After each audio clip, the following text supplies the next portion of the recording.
Assalamualaikum warahmatullahi wabarakatuh. Saya Narjinga Siahaan dengan NIM 2348201017. Nah, di sini saya akan menjelaskan sedikit materi mengenai penyakit saluran pencernaan. Nah, apa itu saluran pencernaan?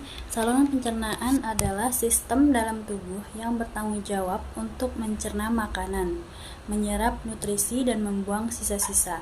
Ini terdiri dari mulut, kerongkongan, lambung, usus halus, usus besar, dan rektum. Proses pencernaan dimulai saat makanan dimasukkan ke dalam mulut dan berlanjut melalui setiap bagian saluran pencernaan sampai sisa-sisa dikeluarkan sebagai tinja. Nah, masalah paling sering dan serius pada saluran pencernaan bisa bervariasi, tetapi beberapa yang umum termasuk gangguan pencernaan seperti GERD, reflux asam, sindrom iritasi usus besar, IBS, ulkus, penyakit Crohn, dan kolitis ulcerativa. Adapun gejala dan tandanya itu ada sakit perut atau kram, perubahan pada pola buang air besar, diare, sembelit, atau perubahan lainnya, mual dan muntah, kembung atau rasa penuh, perubahan berat badan yang tidak dapat dijelaskan, darah dalam tinja, nyeri saat buang air besar, dan penurunan nafsu makan. Nah, ujinya yaitu dilakukan oleh dokter, ada endoskopi, memeriksa saluran pencernaan dengan menggunakan alat yang dilengkapi kamera yang dimasukkan melalui mulut atau dubur. Yang kedua itu ada tes darah untuk memeriksa adanya tanda-tanda infeksi atau peradangan.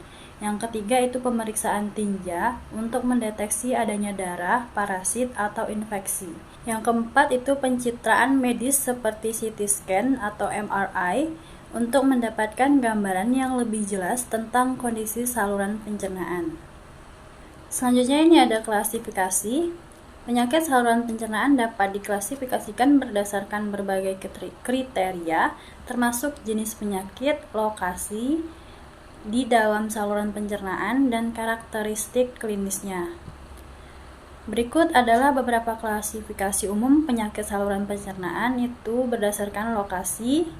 Penyakit pada bagian atas saluran pencernaan seperti GERD, ulkus praktikun atau gastritis, penyakit pada usus halus seperti penyakit Crohn atau obstruksi usus, penyakit pada usus besar seperti kolitis ulcerativa atau sindrom iritasi usus besar, penyakit pada rektum dan dubur seperti hemoroid atau kanker kolorektal.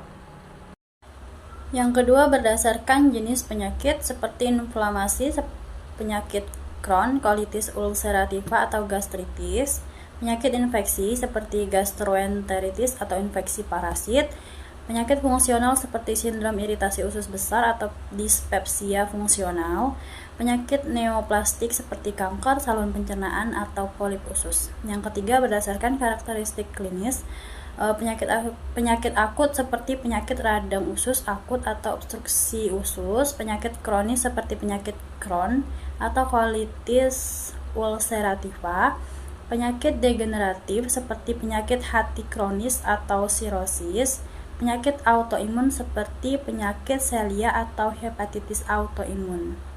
Ada beberapa faktor resiko yang dapat meningkatkan kemungkinan seseorang mengalami penyakit saluran pencernaan. Berikut adalah beberapa faktor resiko umum seperti kebiasaan makan dan gaya hidup, riwayat medis dan genetik, usia, infeksi dan bakteri, obesitas, dan penggunaan obat-obatan. Manifestasi klinis komplikasi dari penyakit saluran pencernaan dapat bervariasi tergantung pada jenis penyakitnya. Berikut adalah beberapa contoh manifestasi klinis komplikasi umum. Yang pertama itu perdarahan, yang kedua obstruksi usus, yang ketiga perforasi, yang keempat abses, yang kelima penyebaran kanker, yang keenam penurunan fungsi hati, dan yang ketujuh peritonitis.